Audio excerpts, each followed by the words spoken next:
നബി സല്ലല്ലാഹു അലൈഹി വസല്ലമ തങ്ങളെ വ്യക്തിത്വത്തെ വളരെ രസകരമായി ഖുർആൻ ആവിഷ്കരിച്ചു. അം യഹ്സുദൂനന്നാസ, ഒരു ജനതയോടാണോ അവർ അക്രമം കാണിക്കുന്നത്, അസൂയ വെക്കുന്നത്? ജനത എന്ന് പറഞ്ഞു. ജലാലിനി കൊടുത്തു തഫ്സീറായി മുഹമ്മദൻ സല്ലല്ലാഹു അലൈഹി വസല്ലം, നബി സല്ലല്ലാഹു അലൈഹി വസല്ലമ തങ്ങളെയാണ് ഉദ്ദേശിക്കുന്നത്. പറഞ്ഞത് നാസാണ്. കുല്ലിനെ പറഞ്ഞു, ജുസ് ഉദ്ദേശിച്ചു. എന്തേ കാരണം? അവിടെ കാരണങ്ങൾ നമ്മൾ ആരായണം. അത് മജാസാണെന്ന് പറഞ്ഞ് പോയിട്ട് കാര്യമില്ല. ചില വ്യക്തികൾ വളരും, അവർ വ്യക്തിത്വത്തിൽ നിന്ന്, സ്വന്തം സ്വകാര്യതയിൽ നിന്ന് ഉയർന്ന് വളർന്ന് സമൂഹത്തിലേക്ക് വ്യാപരിക്കും. അവർ ഒരു വിരലനക്കിയാൽ, വിരൽ പൊക്കിയാൽ ആ സമുദായം എണീറ്റു നിൽക്കും. അവരൊന്ന് കൈത്താഴ്ത്തിയാൽ അവർ ഇരുന്നു കളയും. അവർ കരയുമ്പോൾ കൂടെ കരയും, അവർ ചിരിക്കുമ്പോൾ കൂടെ ചിരിക്കും.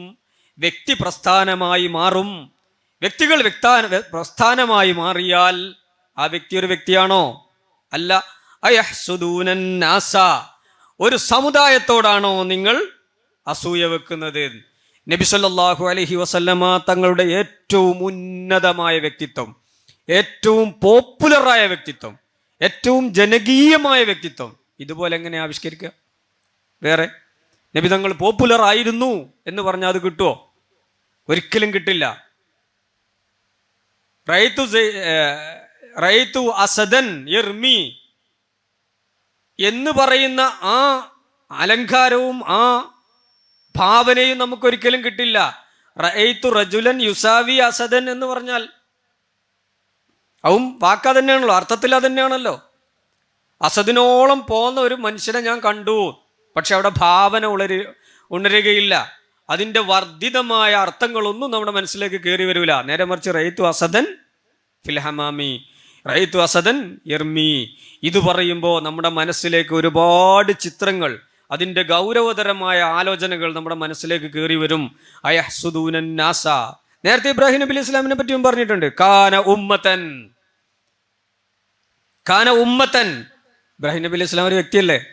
ഒരു വ്യക്തിയായിരിക്കും എങ്ങനെ ഉമ്മത്താവുക? ഞാൻ നേരത്തെ പറഞ്ഞതുപോലെ ഇബ്രാഹിം നബി അലൈഹിസ്സലാമിൻ്റെ വ്യക്തിത്വം വളർന്ന് വികസിച്ച് വലുതായി അവിടുന്ന് ഒരു വ്യക്തി എന്നുള്ളതിൽ നിന്ന് ഒരു സമുദായം എന്നുള്ളതിലേക്ക് വളർന്നു. പണ്ഡിതന്മാർ പറയുന്നത് കാണാം, യുഅ്തി മാലഹു ലിൽഫാൻ, യുഅ്തി വലദഹു ലിൽ ഖുർബാൻ, യുഅ്തി നഫ്സഹു ലിന്നീറാൻ. സ്വന്തം തടി അവിടുന്ന് തീക്ക് വേണ്ടി സമർപ്പിച്ചു, സ്വന്തം സമ്പത്ത് അതിഥികൾക്ക് വേണ്ടി സമർപ്പിച്ചു, സ്വന്തം മകനെ ബലിക്ക് വേണ്ടി സമർപ്പിച്ചു. ഈ രീതിയിൽ മനുഷ്യന് വേണ്ടി കഷ്ടപ്പെട്ട് മനുഷ്യൻ്റെ കൂടെ സഞ്ചരിച്ച ബഹുമാനപ്പെട്ട ഇബ്രാഹിം നബി അലൈഹിസ്സലാം കേവലം ഒരു വ്യക്തിയായിരുന്നില്ല. കാന ഉമ്മത്തൻ, ഒരു വ്യക്തിയല്ല, ഒരു ഉമ്മത്തായിരുന്നു, ഒരു സമുദായമായിരുന്നു. അതേപോലെ ബഹുമാനപ്പെട്ട നബി സല്ലല്ലാഹു അലൈഹി വസല്ലമ തങ്ങൾ അയഹ്സുദൂനന്നാസ, ഒരു ജനതയോടാണോ നിങ്ങൾ അക്രമം പ്രവർത്തിക്കുന്നത്? ഒരു സമുദായത്തോടാണോ നിങ്ങൾ അസൂയ വെക്കുന്നത്? അപ്പോൾ മജാസ് പ്രയോഗിക്കുമ്പോൾ ജുസ്ഇനെ പ്രയോഗിച്ച് കുല്ലുദ്ദേശിക്കുമ്പോൾ, കുല്ല് പറഞ്ഞ് ജുസ് ഉദ്ദേശിക്കുമ്പോൾ, ആം പറഞ്ഞ് ഖാസ് ഉദ്ദേശിക്കുമ്പോൾ, ഖാസ് പറഞ്ഞ് ആം ഉദ്ദേശിക്കുമ്പോൾ, ഹാല് പറഞ്ഞ് മഹല്ലുദ്ദേശിക്കുമ്പോൾ, മഹല്ല് പറഞ്ഞ് ഹാലുദ്ദേശിക്കുമ്പോൾ അതിന് അതിൻ്റെതായ ഒരു സൗന്ദര്യമുണ്ടായിരിക്കും. നമ്മളവിടെ തേടേണ്ടത് ഇത് മജാസാണ് എന്നത് തിരിച്ചറിയല്ല, അത് വേഗം കഴിയും. പക്ഷെ ആ മജാസ് ഏതർത്ഥത്തിൽ എന്തിനു വേണ്ടി വന്നു, ഇത് നമ്മളൊന്ന് പഠിച്ച് മനസ്സിലാക്കി വെക്കണം. എന്തിനു വേണ്ടിയാണ്, എന്താണ് അതിവിടെ നൽകുന്ന ആലോചനകൾ എന്തൊക്കെയാണ്, അത് നമ്മൾ കൃത്യമായിട്ട് ആലോചിച്ച് മനസ്സിലാക്കി വെക്കുക. അപ്പോൾ നമുക്ക് അതിൽ നിന്ന് കൂടുതൽ ആശയങ്ങൾ സംഭരിക്കാൻ പറ്റും.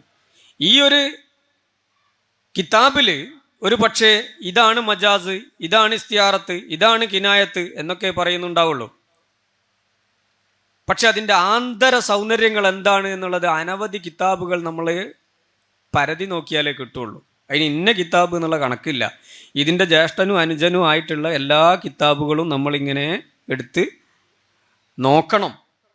തഫ്സീറുകൾ നോക്കണം, ഹദീസിൻ്റെ ശറഹുകൾ നോക്കണം, ഇങ്ങനെ എല്ലാം നോക്കുമ്പോൾ നമുക്ക് ഈ കാര്യങ്ങൾ മനസ്സിലാകും. ഇതാണ് ഇതിൻ്റെ ഒരു രഹസ്യം മനസ്സിലാകാനുള്ള വഴി, ഏക വഴി അതേ ഉള്ളൂ. അല്ലാതെ അതിനു വേണ്ടി മാത്രം ഒരു പ്രത്യേക രൂപത്തിൽ കിതാബുകൾ അങ്ങനെ വിരചിതമായിട്ടില്ല എന്നുകൂടി ഞാൻ ഈ സദസ്സിനെ ഓർമ്മപ്പെടുത്തുകയാണ്. ഞാൻ നിർത്തുകയാണ്.